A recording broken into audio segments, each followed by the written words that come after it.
Hey everyone, thanks for joining us. I'm Catherine Bracey. I'm the CEO of Tech Equity Collaborative. We are going to get started with this event in just a minute. We're going to give folks some time to fill up the room.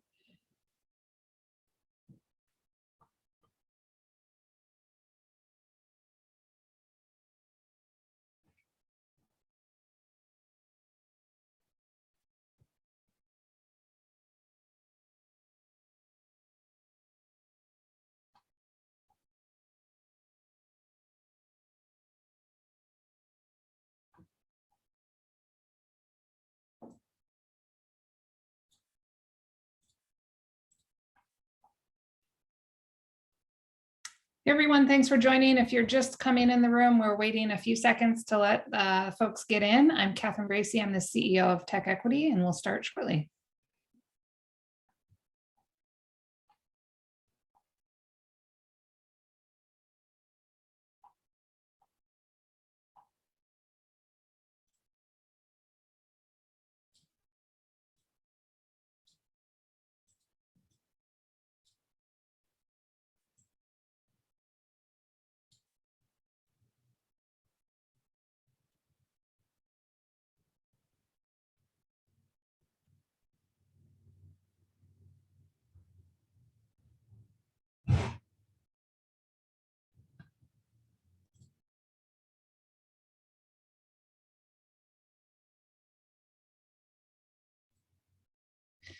All right, thanks everybody for joining us. We're gonna go ahead and get started. Again, I am Catherine Bracey. I am the CEO of Tech Equity Collaborative, and I will be moderating today's event.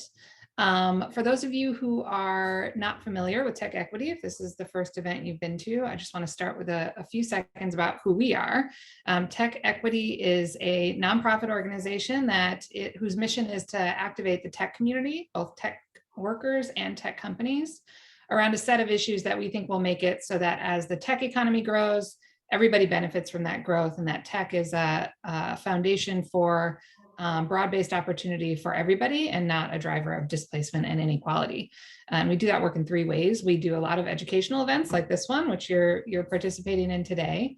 We also do public policy advocacy work, and we develop ethical standards and frameworks and support companies in adopting new corporate practices. Our main focus is on two issues: housing and workforce and labor issues. And we have a strong ethic of focusing on racial equity issues across all of the work that we do. And so this event will cover sort of how a particular racial equity issue plays out in the tech sector. Before we get started with the panel, I just want to walk through a couple of housekeeping items. First is that we do enforce a code of conduct at all of our events, and our colleague Herman Calderon will be posting a link to the full code of conduct in the chat. We ask that you take a look at it. It basically just says, these are safe spaces for learning, where we want everybody to be able to get as much out of it as possible. And so we ask that you both assume good faith on the part of your participants and really come to this with a spirit of curiosity and learning, and not, shouting people down or name calling. We are going to be taking audience Q&A at the end of the event. We ask that you please use the Q&A feature, which you can find at the bottom of the webinar, to ask questions, and you can drop those in at any time during the event. Please use that function and not the chat function to ask your questions, because if you use the chat function, they will get buried and we won't be able to find them.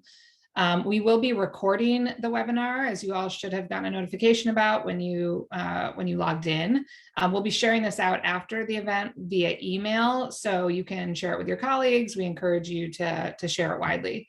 And also, if you work in tech and you're not already signed up with Tech Equity as a member, please do so. Herman will also post a link to that in the chat. And we ask that you follow us on social, in particular Instagram, where in my humble opinion, our best social content is. So please find us on Instagram, and Herman can also post the link to that in the chat as well. So with all of that out of the way, I'm excited to introduce our two panelists and sort of introduce the conversation that we're going to be talking about. So this is an issue that has been an issue in tech for a long time, but kind of came to the forefront recently when one of our panelists, Thenmozhi Soundararajan, was disinvited from a talk at Google. And I'll let her tell you a little bit more about that in a second. But really, we're talking about caste bias in the tech industry in particular.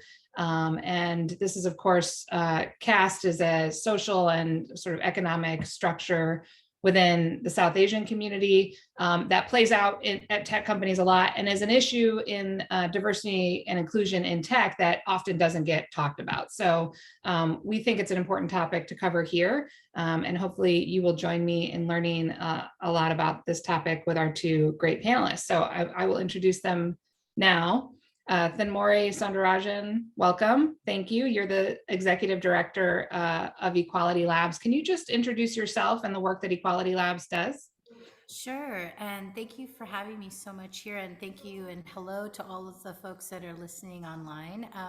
Again, I am Executive Director of Equality Labs, and we are a Dalit civil rights organization. And that means that we worked with people who are oppressed by the caste system, one of the oldest systems of oppression in the world, analogous to race, but, is similarly a social fiction just like race. And so in working with caste oppressed people, we are helping them advocate for their civil rights and training American organizations to build their caste equity to make their workplaces safer for our community. And in that context, we do a lot of work related to caste in tech, as tech is one of the largest sectors that we are seeing exorbitant amounts of caste discrimination.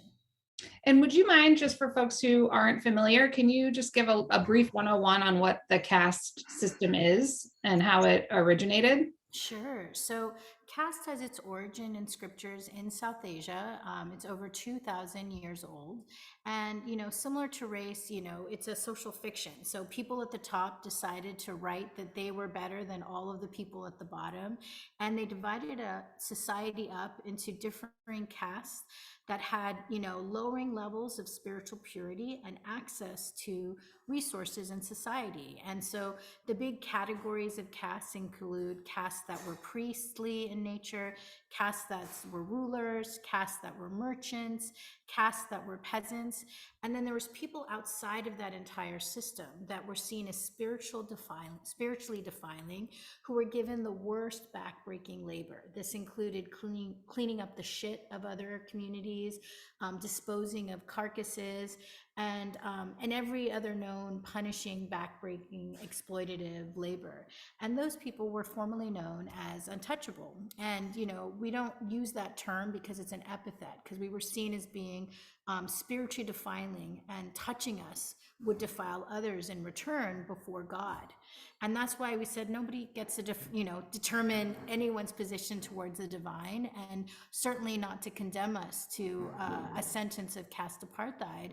And so as part of our freedom and in our call for caste abolition, we eschew that term untouchable, and we use terms like Dalit or Ambedkarite or caste oppressed as we pursue our civil rights.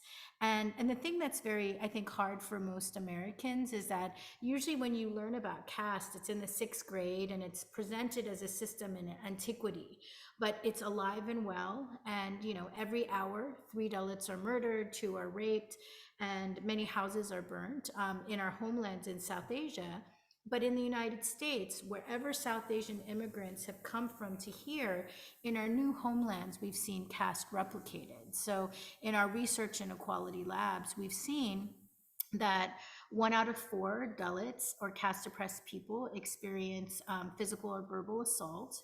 1 out of 3 discrimination in their educational backgrounds, and 2 out of 3 workplace discrimination. And that's where the access of caste oppressed people to American institutions becomes a major civil rights issue, because caste is considered a protected category under other existing categories. And so we face some of the highest amounts of discrimination and harassment of any Asian American community, which is why we're asking for remedies from sectors where you see large amounts of South Asians, like tech, to address the rampant caste discrimination that we're seeing. Yeah, thank you for that. And Natasha Tiku, who is our other panelist here, a reporter for the Washington Post, who has done a lot of reporting on this topic in particular. As Thenmozhi said, wherever there are large communities of South Asians, we see sort of caste bias replicated. And of course, the tech sector is a place where there are large numbers of South Asian employees. So I'm wondering, just based on your reporting, how have you seen this dynamic replicated within the tech industry? Right, that's such a good question. And hello, everyone. Thanks so much for having me here. The as we all know, the tech industry hiring, even despite DEI efforts for many, many years, still kind of revolves around pedigree and networks, right? So just like there are schools in the US where the tech industry tends to recruit from India, they recruit from IITs, and you can sort of consider it like Ivy League schools. And and then those same kind of networks apply. You come over here, you end up a CEO of Google or CEO of Twitter. You might bring in your friends. So there's that kind of like network effect. And then within India, they have their own affirmative action system to try to rectify centuries of oppression. And so some people at IITs are also Dalit. And, those same kind of discussions that we have here, unfortunately, about meritocracy and do people really deserve their spots, like that's all kind of replicated in the Indian context and brought over here as well. So there's that factor. And then there's the kind of the macroeconomic H-1B visa system. So like between 2009 and 2020, there were about like 1.7 million H-1B visas granted, and most of them have gone to Indians. And within that, especially increasingly recently, like 70%, I think in 2019 of those H-1B visas are going to tech.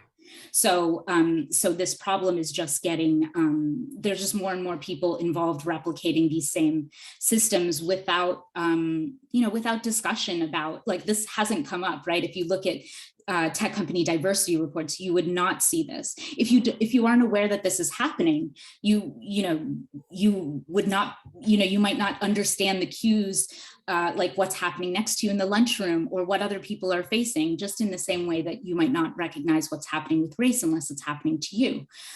So in those ways, like through kind of putting a blind eye, and through these macroeconomic factors, that's how the patterns replicate themselves. So what does it look like for, discrimination? Does it play out in the same types of ways? Or when you say like, we might not necessarily see it, but it's happening, how are people, Dalits or others who are sort of being oppressed by the caste system, how are they experiencing it in tech? And I guess that's a question for either one of you. I think that, I'll take the first stab at it, Natasha. But I think that, one of the things that we've seen in terms of the reporting into our team is that we know that it's very prevalent across the sector. And from our own data, we have a report that's coming out.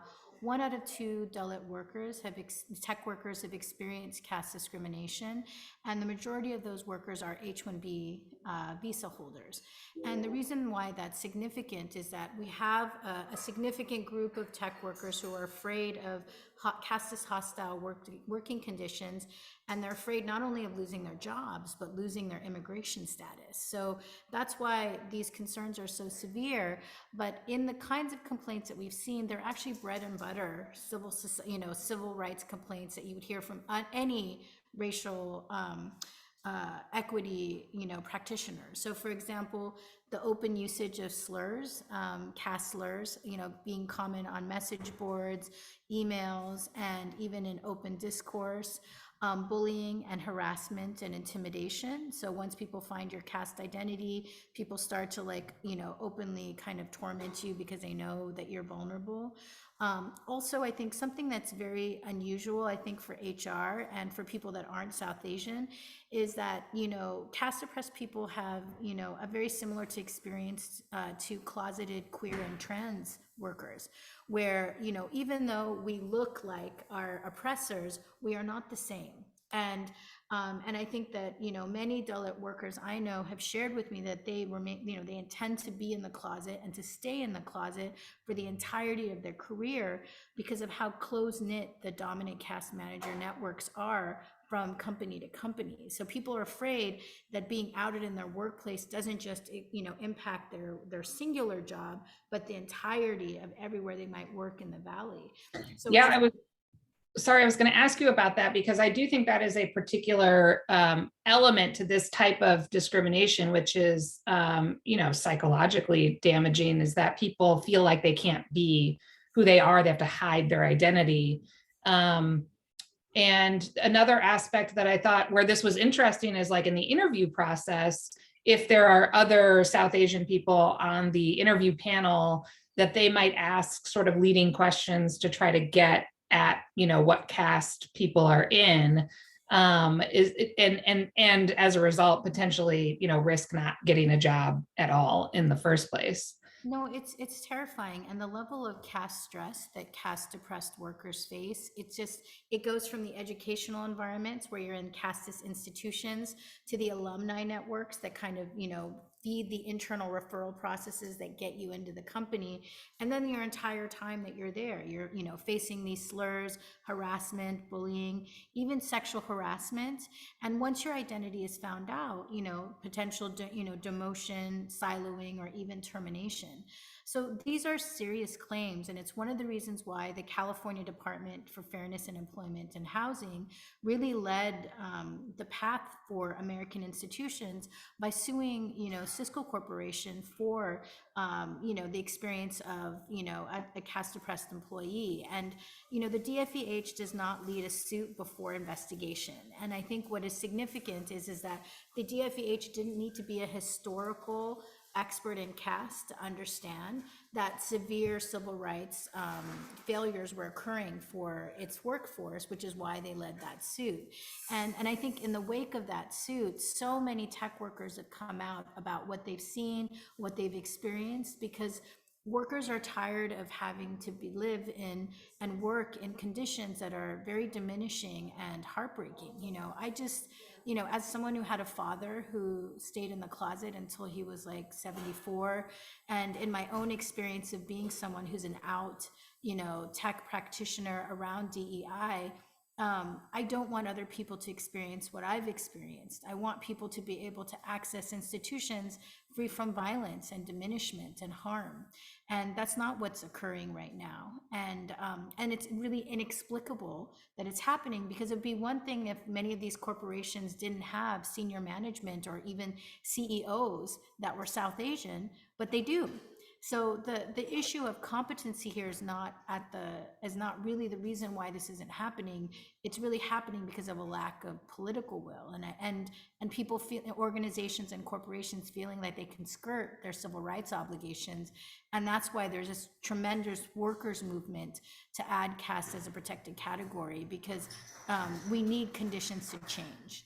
Yeah, and I think it's important to note, I want to talk about the talk you were going to give at Google and what happened there. But I do think it's important to note, I'm curious whether either of you think this has played a role in this topic coming to the fore, but there are, now CEOs of some of the largest tech companies are South Asian men.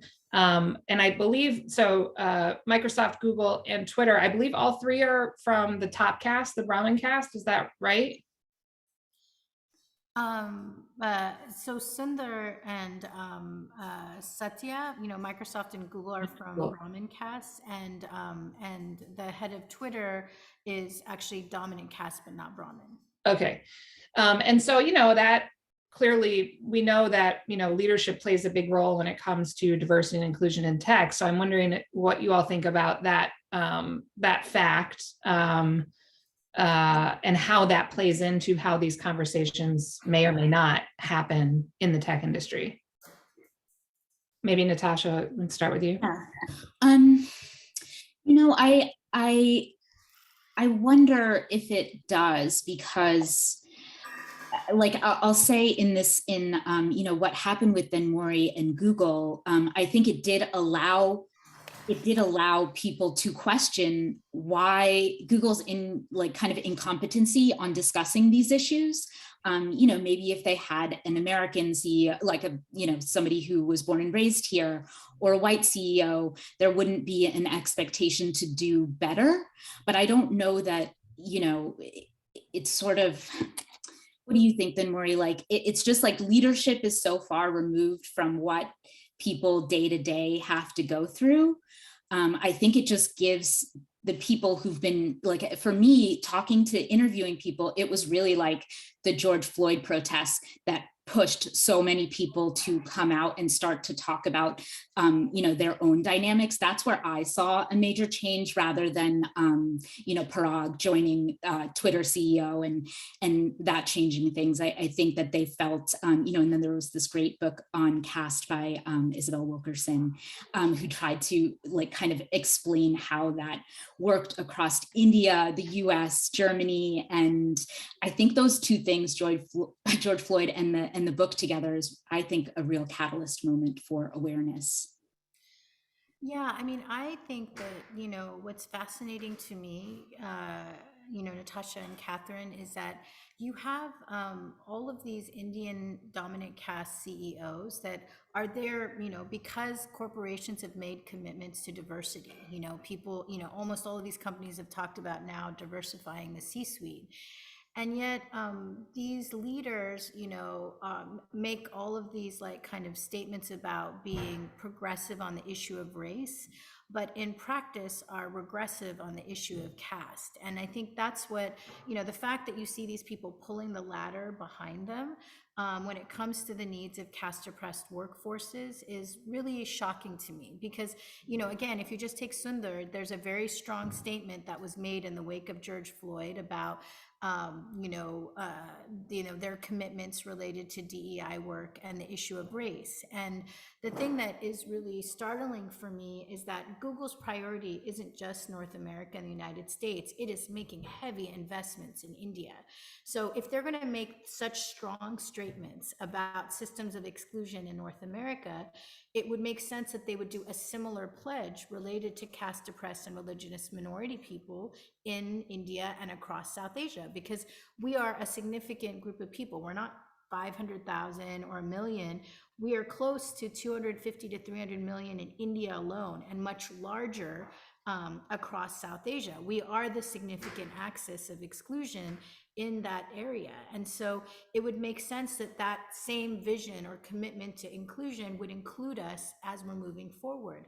And yet, Google and other companies have been rather silent about the issue of caste publicly, because I think they are afraid. And I can't speak to their own psychology, but I think that I've seen that there's a way of fragility that occurs with South Asian dominant caste people, where their own hesitance to approach their own caste privilege colors their ability to what tactics are available to remedy significant caste discrimination in the workplace. And this is where, what I have seen in the wake of Cisco is that the Cisco case is that many corporations are rushing not to be the next Cisco. So behind the doors, people behind closed doors, people are doing DEI trainings. They're trying to add caste as a protected category, because it's certainly lawful to add caste as a protected category. It's not lawful to allow the kinds of discriminatory actions that are occurring. And the fact that these CEOs are dragging their feet and incurring liability for their companies around the workplace harms that are occurring, the only answer I can look to is fragility, intimidation to approach the courageous conversations that accompany any difficult issue of diversity and equity. But I think the thing to kind of think about with this, Catherine, is that, in many ways, institutions don't change on their own. We have racial justice obligations that really have been moved because of workers in those companies. And this is the other piece of this story. And I'm really sad that Tanuja couldn't join us here, because I think that Tanuja Gupta, who was the the manager who really championed caste equity after I, was dealing with some of the challenges I dealt with at Google. Her portion of this conversation is really about how the way we're handling DEI really puts the burden of equity work on the most vulnerable workers, usually women of color workers, and that going beyond checkbox DEI means we have to prepare institutions for the courageous conversations that confront structural access and power, whether that's on issues of gender or race or caste. And as we kind of really pursue, our pathways towards racial and caste and gender equity, we are going to face discomfort, and discomfort is not the same as civil rights harm. Yeah. Discomfort is just discomfort, right? But oftentimes women of color get targeted as the canaries, not just the canaries in the coal mine of how bad it is in the institution, but for being the stewards for pushing those processes. And neither HR is robust enough to deal with it, nor is the DEI processes. And I think that, this is why we need to look at the ways that we strengthen workers that are organizing for their safety with civil rights support and advocacy, because I'm not sure management is always going to carry the right side of this conversation right off the bat, Yeah, I mean, I think I want to talk now about the talk you were going to give at Google, because for me, I think it was like an interesting narrative arc in that you weren't coming there, or you weren't invited to speak about sort of HR issues. You were invited to speak about, believe the invitation was from Google News. Is that right? To speak about sort of the tone of these conversations on the platform, and how Google's products and services needed to be informed by what was happening. And then when the talk was announced, there was a backlash from folks who were sort of attacking the ideas that you were bringing forward about caste bias.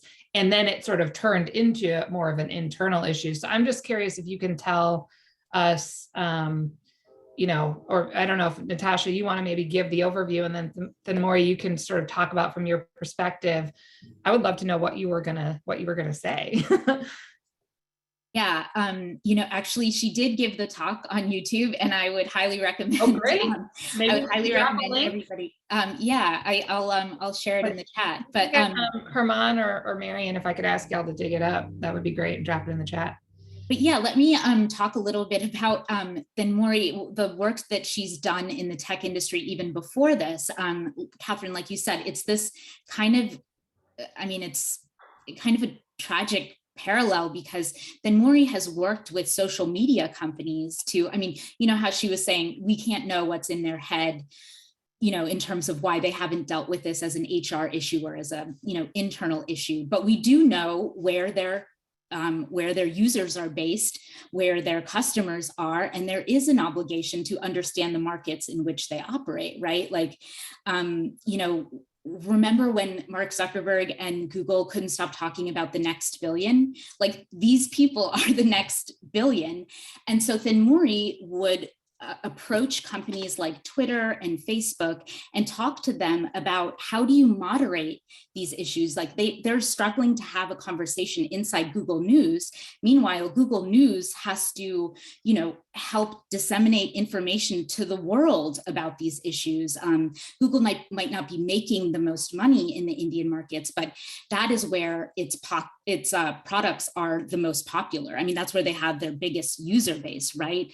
And looking at race, at gender, at everything from a US-centric lens, it just like, how can you moderate discussions about the Modi regime in India if you don't understand the dynamics of these issues? So Thenmozhi would, go in and talk to the people who are in charge of these policies, and she would try to educate them on these dynamics. And so she was coming in to talk to Google News about the importance of reflecting that in the sources that they highlight, and looking for organizations that had if you were going to talk about climate change in India, say, making sure that these organizations had a Dalit voice, because as we've learned in the US, like my industry is still learning this very much right now, but you need to be able to talk to the most vulnerable people and hear from their perspective. So this is, a dynamic that she's very familiar with. And that was the talk that she was going to give. I think, something that Google News and really all of us could have benefited from. And I would just add to that, and I don't know if there's other people here that do racial equity, DEI work, but caste equity work is in its burgeoning phases. And we're one of the few teams that trains, internationally with companies all around the world. But it's still terrifying to do, because caste equity is not as well understood as racial equity. And you certainly have detractors and people that are bigots that want to prevent that conversation. So nearly every caste equity practitioner has to kind of gird themselves before you go into that space to experience open bigotry as part of that training process. But part of the reasons why we do this work, and we have been successful in shifting policies. Like we now see caste in the moderation policies at YouTube, at Facebook, and Twitter because of advocacy and training that we conducted, since 2018. So having been in that field, that was the reasons why we were approached by Google News, because we actually had already done a public facing talk at Google about caste and DEI for Google Nextcloud. So I really didn't think this was controversial. It was a fairly kind of normal process, and I think unfortunately what occurred is that as soon as the talk went public inside of Google News, there was a small set of employees that were determined to shut this conversation down and use disinformation and bigoted information, and particularly, denigrated my Dalit identity. And, I'm both Hindu and Christian. I was raised both Hindu and Christian. So they tried to, hyper focus and denigrate my Christian identity, and defamed me, into HR processes within the company and management processes in the company. And the terrifying thing was that Google News could not discern, disinformation from bigotry. And really, I just have a tremendous amount of respect and just, I cannot speak more highly than I can of Tanuja Gupta, because she took a very dangerous situation, because not only was I attacked, but also one of her team members was attacked. And she, took an act of courage to then champion this conversation even further within the company to try to get the talk and myself reinstated, and with great risk to herself. And as much as this is an example of the failure of Google management, it is really an example also of allies who really took the words of what it means to stand up for equity in the workplace to heart. Because I've never seen someone like Tanuja and so many of the workers that in turn stood up to support this process risk so much to support the conversation around caste equity. And despite the the consequences to what happened in terms of how Tunisia was targeted afterwards, it basically enabled a conversation globally about what was happening at the company, what's happening across the sector, and even more workers now are talking about caste and tech than were before. And I think the thing I just want to point out about why this is so troubling for me was that, again, I had numerous, I had an encounter with, a senior leader at Google who kept iterating to me that caste wasn't a protected category at the company. And this is why we need not only a workers' movement to address the issue of caste equity, but also we need government remedy around this issue. Because even though governmental bodies like the DFEH understand caste to be a protected category, when it's explicit, companies then can't do what Google did, which is selectively to enforce the policies that they have to prevent harm in the workplace from exempting Dalits and Dalit leaders around this issue. Because imagine if this could happen to me, who was like an outside consultant, imagine what conditions Dalit workers are facing in companies like Google. And, it's a really terrifying outcome to kind of consider, which is why so many people are fighting to ask Google to address its caste casteist conditions, and more importantly, for all tech companies to begin to add caste as a protected category and begin to address this issue. Yeah, so let's talk about what you're asking, or what folks should do. And let's start with Google. Let's start with all tech companies. Adding caste as a protected class is one thing. Can you just say a little bit more about what that means in practice, and what are the other things you want Google and other tech companies to do? Sure. So, anywhere that a company has a policy related to protected classes, so that could be related to hiring, non-discrimination, even in terms of, their priorities related to philanthropy, anything that lists protected classes, for them to add caste as a protected category. And some companies do it where they add it as a parenthetical to an existing category like race. So they might put race, parentheses, caste, ancestry, and ethnicity, or some just make it explicit. But the reasons why we're asking for that explicitness is that once it's explicit, there's no more games around whether or not caste oppressed people can complain and see their complaints be met with, appropriate HR remedies.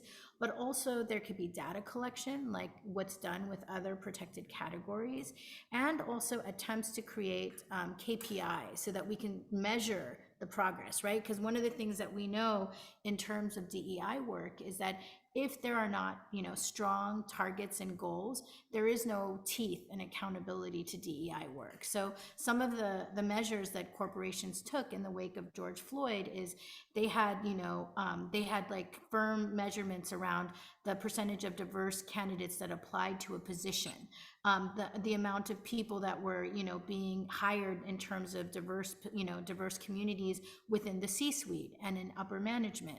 There's also commitments to hiring, diverse stakeholders in terms of external contractors. All of those things, it would be wonderful to see related to caste oppressed, communities, because again, if you're thinking about the North American model of race, that does not apply for the global impact these corporations have. And with all of these companies, whether it's Twitter or Meta or Microsoft, the future of those companies' profits are not in North America, they're in South Asia. And so for them to not have these strong measures, like in terms of their policies, they've really created a patchwork environment where global teams with members in India, UK, and the United States, a worker could have differing protections because the HR policies are not consistent across the board. So starting with that ask of adding caste and then moving to creating employee surveys and KPIs for targets for DEI, I think is the pathway for all diversity and equity work, and which we'd like to see here as well. Natasha, are you seeing any companies that are, moving down this path with intentionality?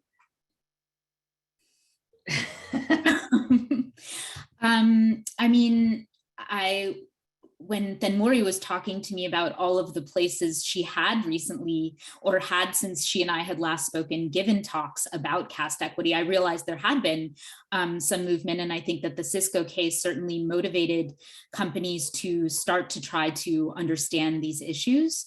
But no, I haven't seen that. Okay, so let's talk about tech workers. And I know I've just been poking my head into the Q&A where there are there's so a lot many of smart questions.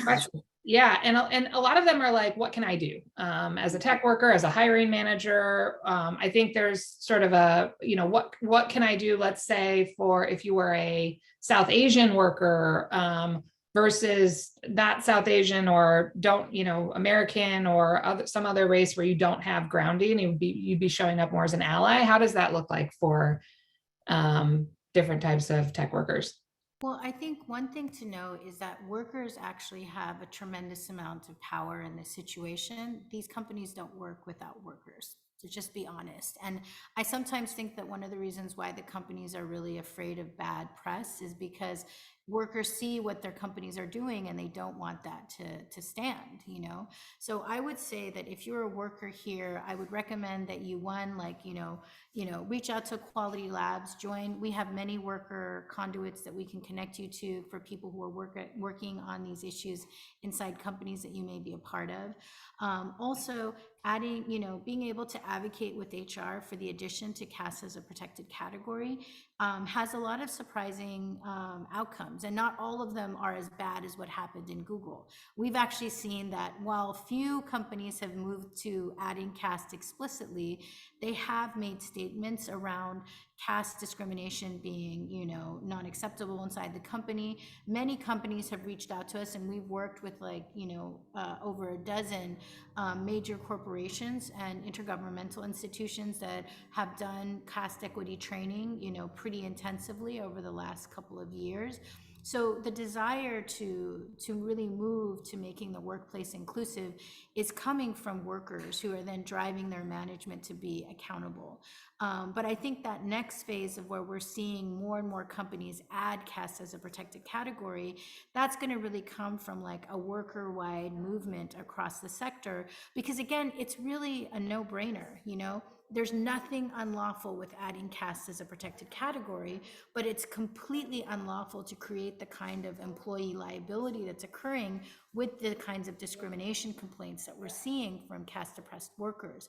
So I think that understanding that Caste equity is part of a larger package of equity organizing that workers are doing is really one of the reasons why we're seeing groups like the Communication Workers Union of America, as well as the APALA, the Asian Pacific arm of the AFL-CIO, as well as the Alphabet Workers Union and the California Trade Justice Coalition, all come out strongly around the issue of Caste equity.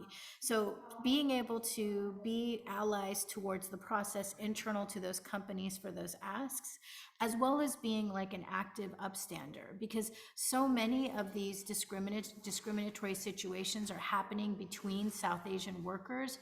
And oftentimes, just like with issues of racial inequity, people feel uncomfortable being a bystander to intervene when they see slurs or discrimination or harassment. And we need more South Asian dominant caste workers to upstand in those issues. So if you see bigoted language, if you see language that's targeting organizations that are Dalit civil rights organizations like Equality Labs, speak up and report, because fundamentally the addressing this issue shouldn't be on the excluded. It's got to be on all of our community stewardship to create workplaces that are safe and healthy for everyone. And, for those who might not recognize it when it's happening, I'm not going to ask you to like say the terms, but are there sort of clues? I know that there's in the chat a hiring manager asking if there's anything they should be aware of that they should look for to know that discrimination might be happening during an interview. Are there things that might, throw a red flag as far as you're concerned? I think sometimes, in the example that you gave when people were talking about facing,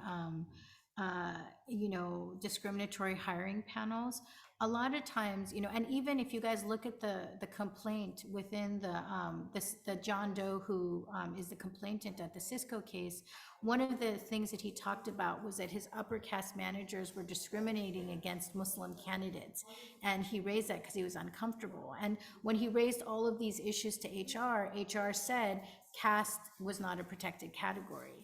And having worked on that case, I think that's why it was very personally triggering and very violent for me to hear that from senior Google management. Because again, I think so many of these concerns, when they go to the HR process or a manager, the manager just dismisses your civil rights, right, by saying, oh, it's not a protected category, keep it moving, So my sense is that right now what we need is many workers to be trained to be able to spot what does caste discrimination look like. And sometimes it's as subtle as people asking normal sounding questions, but they're basically trying to socially locate you, both by like where you're from, your tone of your accent, your language, and your religion. So questions of religion become really weaponized in the conversation related to caste, because there are caste oppressed adherents of all South Asian faiths, so it's very, very subtle. But I think just even having caste as a protected category and just announcing like we are a racial and caste equitable workplace, that immediately shuts down anything that would be untoward in that hiring process. But one company that we worked with that really was working to diversify their pipeline, one of the things that they went to, and what Natasha was speaking to about the Indian Institutes of Technology in India that are kind of the big feeder for the tech workforce in the Valley, each of those institutes have Dalit and caste oppressed student groups. So building and forging alliances with caste oppressed organizations, civil rights institutions like ourselves, but also student and alumni institutions that are advocates for caste oppressed and religious minority people, that could be one way that you're ensuring to kind of go outside of the internal referral process, which might be, unfortunately abetting, networks of dominant caste hires to a broader group of candidates. That's great. We are up to almost 30 questions, I think, in the Q&A. So I want to jump to that now and invite Marion Wellington back, who's our Director of Content, and will be throwing some of those questions at us. Yes, and there are so many. Hi, everyone. Thank you so much for this conversation. This has been such a pleasure to bear witness to and learn from you both. So thanks. Okay, let me look through this very full Q&A, and thank you to everyone who's been joining and contributing to this conversation, because I think this is maybe the most questions we've gotten to date on any event. So very exciting. I wanted to dig a little bit back into what you were just talking about, Thenmozhi, of like for non-Desi or South Asian tech workers, how can they recognize these signs? Obviously joining Equality Labs and also trying to advocate for caste bias training at your company seems like number one. But before getting to that caste bias training, how can you be on the lookout for, specific language or just kind of like treatment that you might see occurring in your workplace? Usually like there's a lot of dog whistles, or even things that if you compared it to race and you heard someone talking like that, you would assume that that's bad, right? So some of the things that we've seen that's reported, and Natasha has actually reported on some of these incidences, was, for example, there was an entire thread in a Microsoft email where people were, talking about, Dalit workers like being lesser workers, like they basically came from their caste means that they're coming from a lesser, they're not as an intellectual group. So if you hear someone saying things like, well, Brahmins are better, or we have we come from a rich lineage that positions us well to do math compared to other people, or we come from a good family, well, what's a bad family in this context, or saying that they're making it up, like some of the stuff, like if you go on platforms like Blind, which I kind of think of like the 4chan for the tech sector. Oh, Blind, yeah.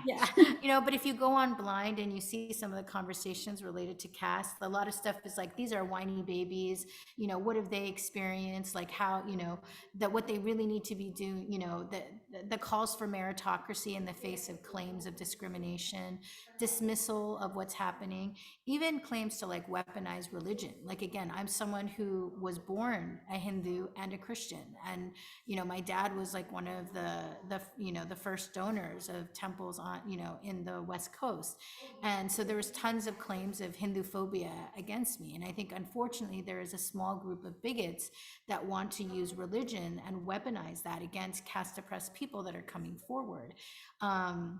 So whenever you see that, your diversity gut instinct is going to tell you, like, that doesn't feel right. Like, someone has just expressed harm. Why would someone dismiss that person?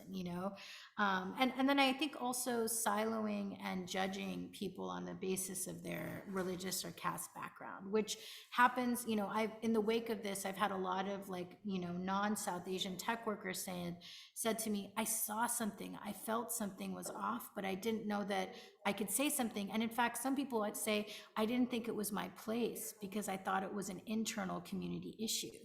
And that's something I really want people to sit with. You know, a lot of times racial issues were treated very similar. Like, we don't want to air our dirty laundry outside, and also that we see something, but are feeling like we have to be experts in order to intervene on harm. But I think that, you know, if you feel like you're unsure, you can always ask, you know, afterwards, you know, and say, you know, I don't know if this was something untoward, but I did see this and I was curious, like, was that something that caused you discomfort? Or, you know, or even, you know, if you see something and you feel like this was really bad, but you feel unsafe to raise that because you yourself might be a BIPOC worker, or even like a queer and non-binary or femme-bodied person, even raising it to HR, like, I felt uncomfortable that the speaker was present, or that this occurred from within managers, and I was told that I couldn't say anything. You know, I think asking and getting you know, developing a collective gut check, and being non-afraid to upstand in ways big and small, and also making yourself a caste equity ally. So saying that you support, and even promoting like events like this, like in your company channels, and articles that have come out, like the one that just came out in Slate, or Natasha's reporting. Every time those are shared on company platforms, you open up a conversation related to caste equity. And sometimes it's good, sometimes it's bad, but the path towards progress is always bumpy, because we're talking about deep issues with deep historical trauma, just like with race. And I think we need to distinguish, you know, what happens when we start to hit the terrain of fragility and discomfort. And that is that is a different realm than civil rights harms and workplace harms. But we're often shaping this discourse to the discomfort of the bigoted. And that's not the civil rights obligation. The civil rights obligation is that every worker should have access to a workplace free from harm. And that's not happening to many protected classes, from women to racial minorities to caste oppressed minorities. But that's why conversations like this are so important, because we're really expanding how we see ourselves under a collective tent of solidarity. And workers like Tanuja are so valuable in terms of their insight, because they've worked through both HR and they've worked through DEI to see we need a new model and a new paradigm. So I really hope that we could have a follow-up to this conversation with Tanuja, because I think the experience of caste is one part of this conversation, but what happens to women of color that steward this conversation, and how is DEI and HR, you know, matters related to diverse communities handled, is really the next step of this conversation. Because I think this issue hit a nerve, because it was yet another example of companies failing women of color and BIPOC women of color leaders again.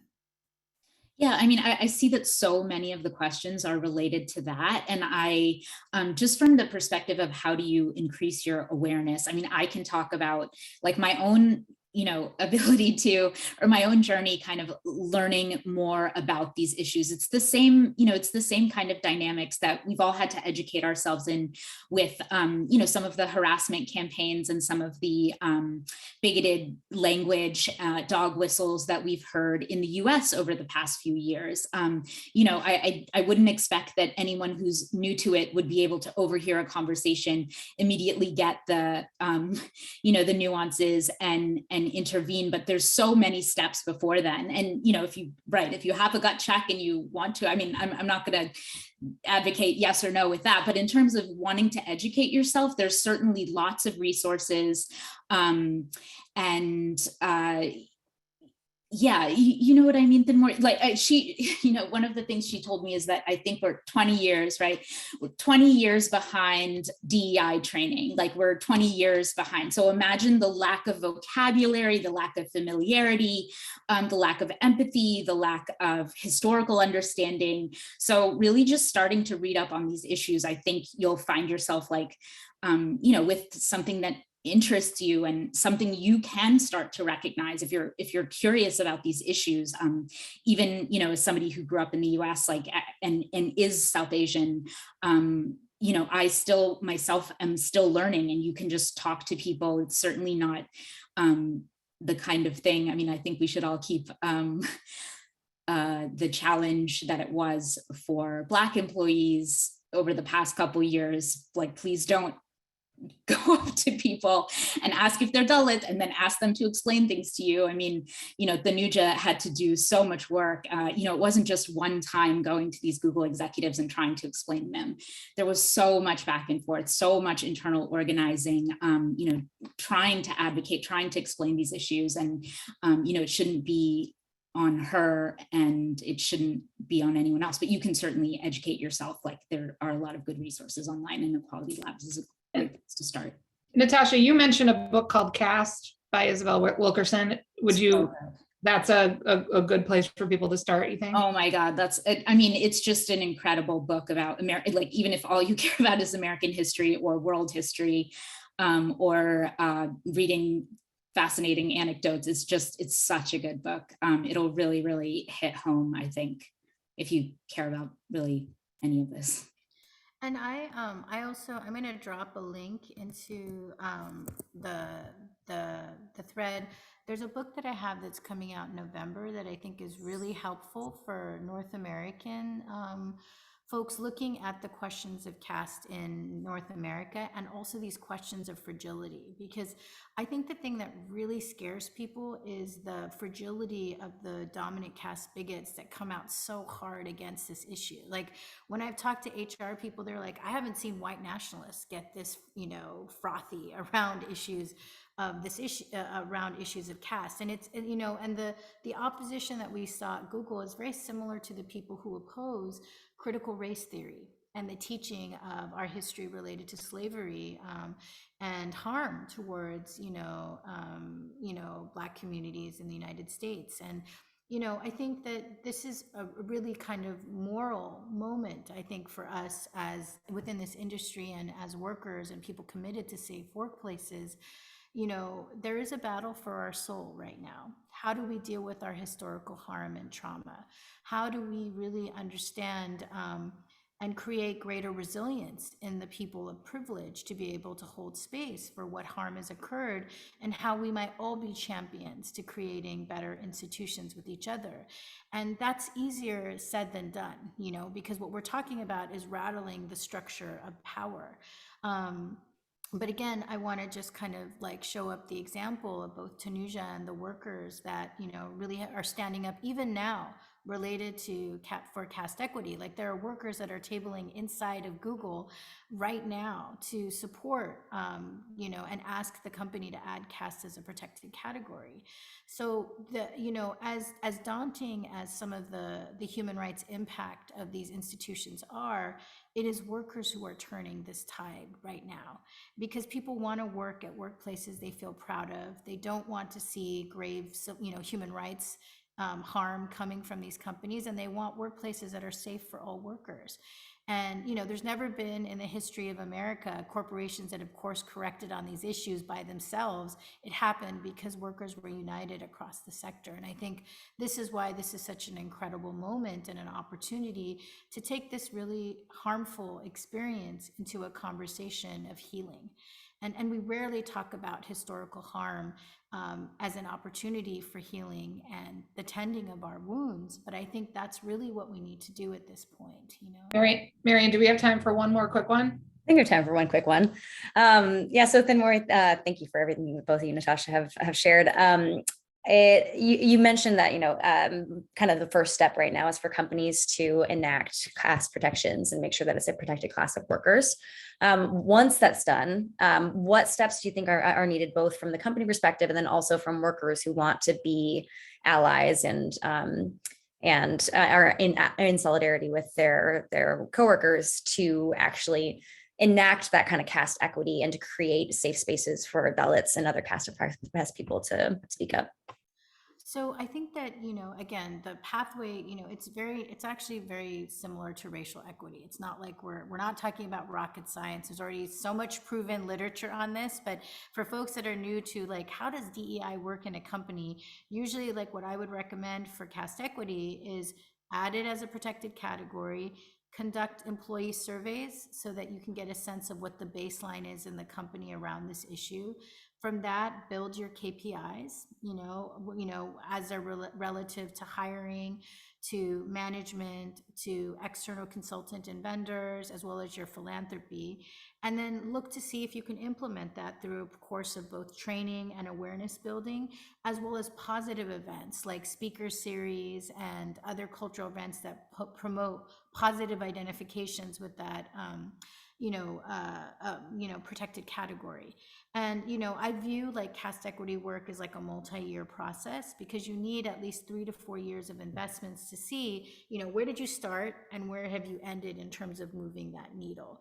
And what I've seen with companies that we've had multi-year engagements with is that we've seen transformations of their hiring pipeline. We've seen more caste oppressed people come forward, because one thing companies often say to us is like, well, we don't even know how big the problem is, how big is it? How many Dalit workers are there? And guess what? The reason why we don't know what those numbers are is because it's not an explicit category, so people aren't collecting data. And so when it's not a protected category, there's no incentive for caste oppressed people to be public in their workplaces, because they could experience harm like I did. No one wants to make themselves collateral damage when it could impact not just their current job, but the entirety of their career. So for the entire sector to become more inclusive, we need to see these broad standing changes related to policy and investments towards DEI. And again, we already know what works because we've had several years of doing it for racial equity DEI work.